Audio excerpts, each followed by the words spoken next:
Wala siya dito. Ano ka ba? Wala pa. Ibubuhay kita.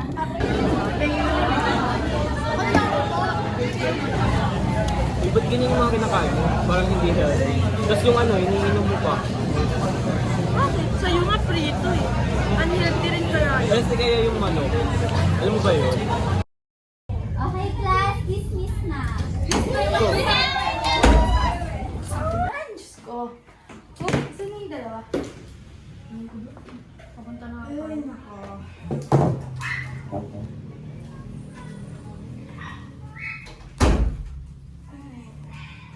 Go.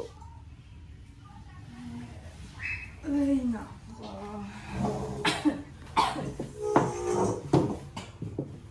Go.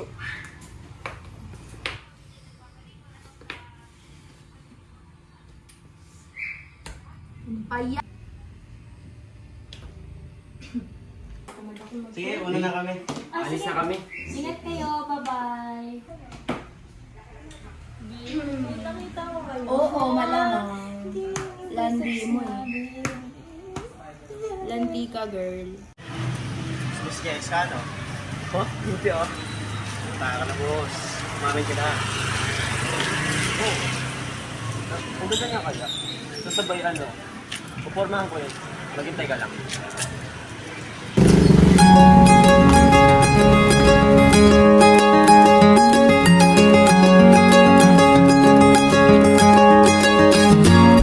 Panaginip lang ba nung ika'y nakilala? Kadampi sa klase, chikahan ang naging hobby. Panaginip lang ba nung ika'y napatawa sa pantalik na kaibigan na hindi namamalayan? Hindi ko inakala, doon pala nagsimula. Love story hindi naasahan, sa huli tayo pala sa isa't isa.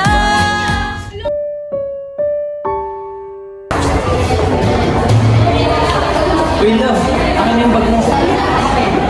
Alam mo bibigyan ka. Hindi ako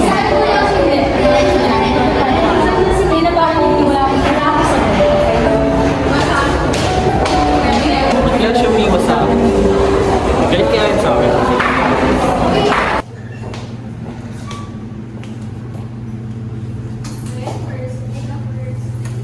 Taste ka naman, kakainis.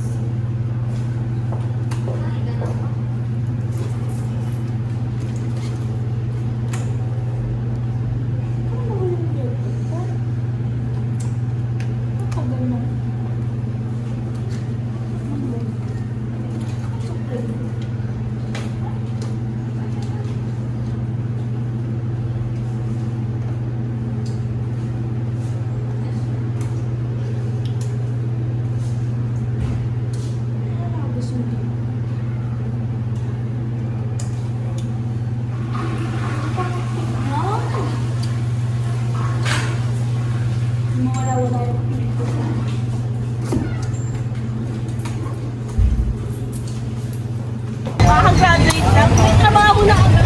Kaka-graduate pa lahat. Anak ko na rin ano yan. Ba't ka ganyan na suot? Nakakalataan ko na yan. Diba nakita natin yan sa kanto nung nakaraan? Sama yung boyfriend niya. Mamaya, di alam ni Mari yan ah. Sinasabi ko na. Gusto yan. Nakita mo naman yung katawan niya, tumataba na, di ba? Oo. Posibleng hindi nakaraan. Yung crop top pasuot niyan. Hindi ngayon long sleeve. Ano yan? May tinatago yan. Mas na palabi. Ano ba ako? Wait na, tingin. Medyo lang. Hindi pa naman sobra. Okay na tayo, may titika pala ako siya. Oo nga. Kasi daw, tumataba daw ako. Tapos magagawa. Hindi ko pwedeng try ko to. Busog pa na. Kasi mag-workout, gano'n. Kumain ka ng gulay mo. Hindi.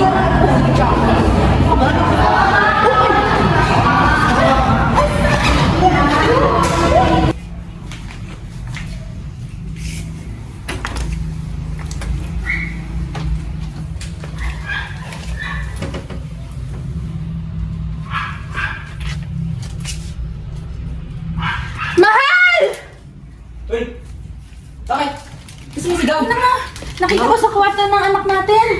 Alam, kausapin, pregnancy test. Kausapin mo ang anak mo. What? Oo. Baka may tinagtago na naman yan sa atin, ha? Kausapin na lang natin siya pag uwi. Tinawagan pa naman ako ng clinic niya. Kaya natin.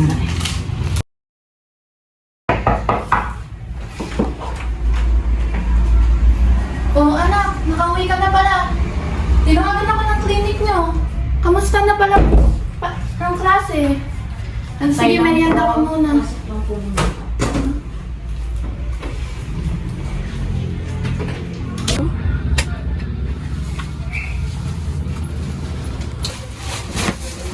Oh my God, baby ko nasaan? Hello? Mag-usap, nag-aalala kami ng tatay mo. Tungkol saan po? Basta, sige, merienda muna tayo, ha? Go. Oh, anak, kamusta ka naman na? Okay lang po. Tinawagan ako ng clinic niyo. Okay na po. Ano nararamdaman mo na ngayon na?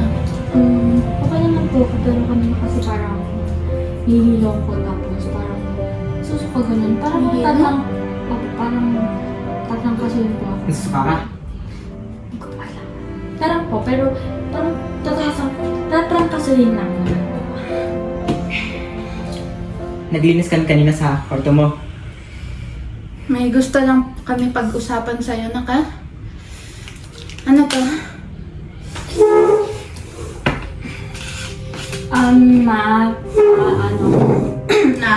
Hindi po. Buntis ka, nak? Hindi po, ma. Hindi. Hindi po to yung iniisip nyo. Mali po. Gusto po kasi yan. Bumili lang naman po. Ha? Ma, hindi nga po! Hindi nga po! Pan! Tama naman. May higot ka, susuka ka eh. Baka buntis ka talaga. Hindi po, ma. Hindi po ito yung iniisip nyo. Paniwalaan niyo po ako. Ba't ka bumili kasi niyan? Kasi, Sige, pa-check up na lang natin, ha? Pa-check na lang natin si doktor para inayos natin. Ano yan?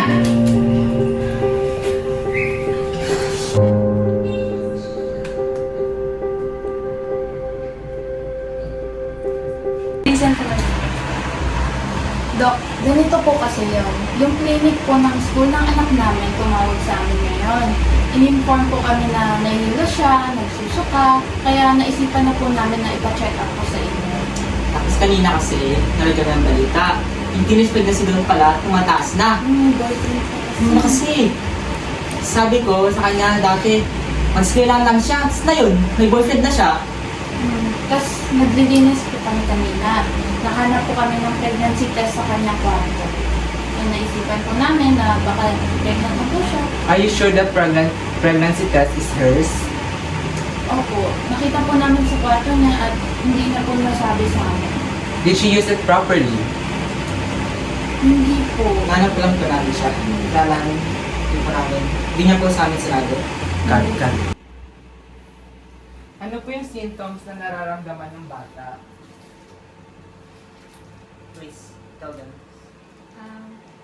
Bloated po ako, tapos padalas nahilo, napagod, Ano pa? and cravings.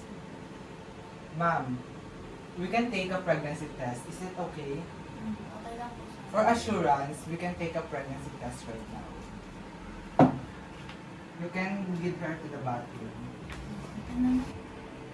Base sa mga data na nag-gather ko sa symptoms niya, I can confirm that may syndrome siyang tinatawag na polycystic ovary syndrome. Ano po yun, Dok? Hindi siya pregnant? Ito ay problema sa ovary niya dahil sa hormonal balance na nagkakos sa maling oras ng kanyang menstruation o maling araw ng menstruation. Dahil dito, nagkaka-hair loss siya, pagsusuka, at paglaki ng timbang ng iyong anak. Ano po ang pwede namin gawin niya? Dahil bata pa siya, hindi pa siya pwede mag-take ng mga pills. Ang gagawin mo ay ang baguhin mo yung lifestyle mo, tamang pagtulog, at exercise. Salamat po, Dok. I wanna dance in the lights. I wanna rock your body. I wanna